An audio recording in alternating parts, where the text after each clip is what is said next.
పెద్దపల్లి పట్టణంలోని ప్రగతి నగర్లో అంగరంగ వైభవంగా గణపతి నవరాత్రి ఉత్సవాలు నిర్వహిస్తున్నారు.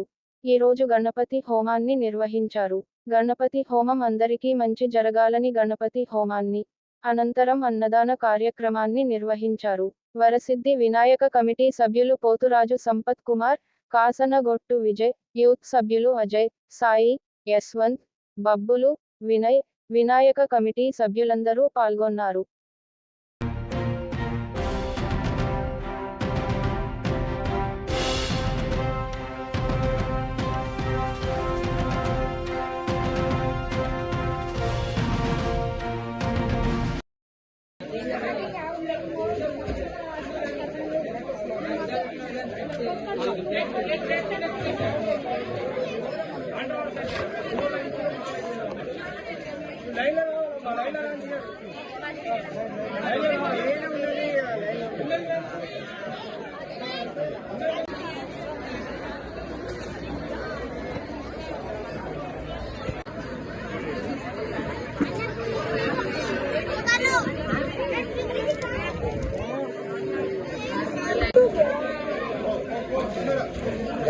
कल